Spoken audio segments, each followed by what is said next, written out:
Job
Wendell yung namatay. O, di ba? Namatay si Wendell. O, tapos tayo yung iniwan niya. O, di ba yung medium, ano pa ba, Wendell, ang kailangan may sabihin na nakalimutan mo ipagbilin. Oo nga. Correct. Ano yung sagot mo doon? O. Sasagot ba yung patay? Hindi. Sa medium. May ano yun, sa medium. Ganun. Talagang Oo. sasagot. Di siyempre sasabihin niya na baka hindi nyo alam, mayroon ako tinatago doon na ano sa ilalim ng Naitabing kama. rubber May ko nakitabi oo. ako doon. Tignan nyo lang doon sa ilalim ng kama kasi nandun nakalagay. Totoo yan. May Ay, mga di ganyan. ba kinuwento ko na dito yung tungkol sa sweater ng lola? Ay, oo. Di ba kinuwento ko na yun? Oo, yan. Nagkakatotoo talaga. Yung mga habi-habilin. Kaya siguro ito si Jobit Valdivino, baka siguro mayroon siyang tama sabi mga unfinished na mga projects Business. niya, Oo. na hindi niya nasabi. Yung mga Kaya kaibigan, nagpaparamdam. marami siyang mga kaibigan na kapwa singers. Nagre-rehearse. Biglang ang mga balahibo nila magtitindigan. Tapos biglang malamig samantalang Malalim, mainit sa oo. lugar. Alam mo naman kapag ka meron, di ba? Correct. Yun dito, Sa batok? ang Ay, batok, oo, dito. ang basihan dyan yung aangat ang buhok mo sa batok kapag ka alam mo na merong kakaibang espiritu sa paligid, di ba? Correct. Yung kaluluwa. Pero yung mabilis na namatay, hindi nakapaghabilin, maraming hindi nasabi, totoo yun. Mapagparamdam. Lumalabas talaga. Oo, ganun talaga. Meron. Sana lang na malaman nila kung anong gustong palabasin, ang gustong sabihin ni Jobit Oo. sa pamilya para hindi naman yung kasi hindi magiging normal yan kasi kung lagi-lagi. May ibig sabihin na yun eh. Yung minsan lang, Pagka daw okay. tahimik ang namayapa, walang problema. Pero kapag laging nagpaparamdam, meron daw gustong sabihin Oo. na hindi nasabi bago siya pumanaw. Tama. Kasi di ba Hindi raw lalo... mapakali ang kaluluwa. Oo. Kasi lalo na kung minsan, di ba, napapanood naman natin sa mga horror movie. Di ba, mayroong mga nare-rape. Di ba, tapos pinapatay. Di ba, yung sabi nila, nagpapakita doon. Kasi parang gusto niya isasabihin na Hustisya. yung pumatay ko, yung Yung hustisya. hustisya, kailangan Oo. ko. Oo. Mga ganyan. Kaya di ba nakakatakot din yung mga... Pero hindi natatakot yung mga kasama ni Jobet. Na ano sila, yung parang yung paramdam, nalulungkot syempre, dahil mga, sa iyo ba, kunwari, nagparamdam sa iyo si Jobet Baldivino, ano gagawin mo? Alam mo, kung ako, siguro tama na lang yung magparandam siya. Pero, ibig sabihin, huwag na lang siya magpakita. Di ba? Anong kakantahin mo kay Jovit? Yung kanta niya, oh. Kakantahin na lang siya ng ng... Ano? Too much love will kill you. Na, na, na, na, na. Sige, Taas kasi sige. ang boses. Oh, sige, niyo. sige pa, oh. Too much love will kill you on every day. Alam mo, it will really kill you. Alam mo kung si Jobit kulang sa panalangin, di ba kulang ka sa practice? Di ba ganun yun eh? Sabi nila, pag kulang sa Oo. panalangin, kaya alaya ng mga panalangin yun pag ganun. Oo. Tsaka pinagpapamisa pa nga yun. Yes. Hanggang hindi humihinto yung pagpaparamdam. Oo. At kay Camille Ann, natural lamang yan. Nagmamahalan sila. Biglang pinaghiwalay ng panahon. Natural, matindi yan. Oo. At yung pamilya din, ganon. At mga kaibigan, di ba? Correct. Pero alam mo, nakakamiss siya. Pag nanonood ako ng YouTube, tapos napapanood ko yung competition, Kasi mahaba yun highway. Highway Run. Eh yun na nga, ano nga ang title nun? I will run. I will run naman siya. Florida kasi yung son mo, pasukan ng bagyo talaga yan.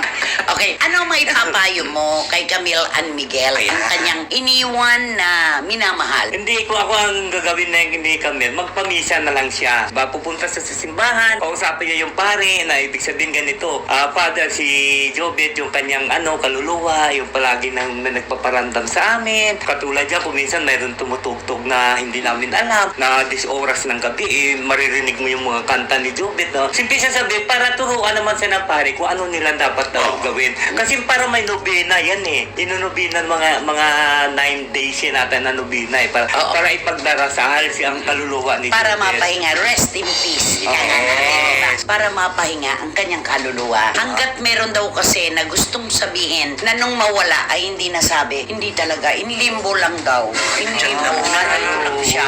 Ganon ang sinasabi ng matatanda. Sana naman At po. maging ang mga espiritista. Kasi di ba sinasabi nila pagka namatay na yung tao, di ba anong 40 days ba yun nandito? 40 days in Nandito. limbo. Oo, Oo. nandito pa Pero rin sa pag kalagluksa, yung 1 year, Mm. dapat tahimik na yon. Ay, Diba? oo. Tahimik na dapat. Tama. Hindi na dapat nagpaparamdam sa mga kaibigan. Wala na sa panaginip. Tahimik Oo. na. Kasi iba na yung mundo niya.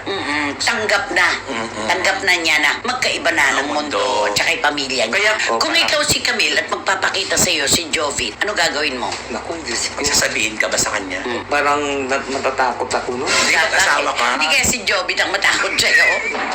Kasi di ba, okay lang yung magparandam. Sabihin magpaparandam sa mga ilaw, sa mga pintuan na Bukasara. bukasara, tapos sa mga silya na tumba-tumba o maano.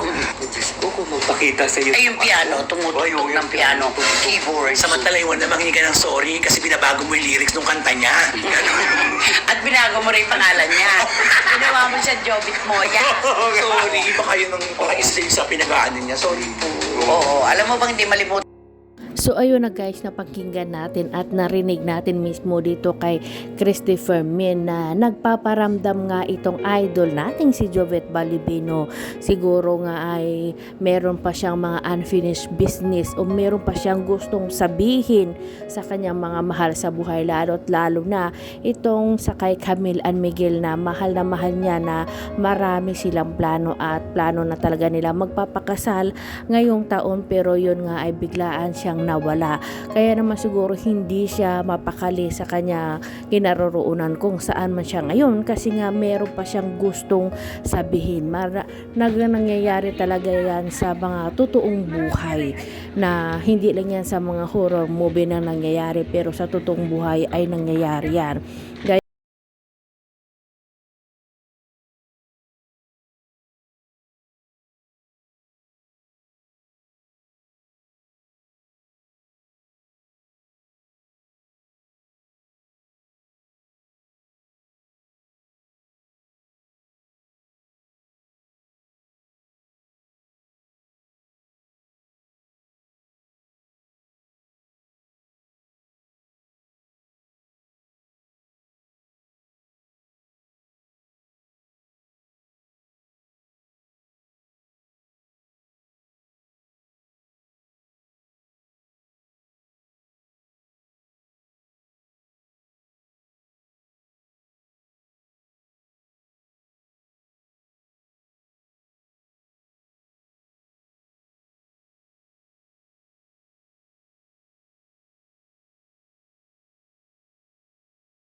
Bye.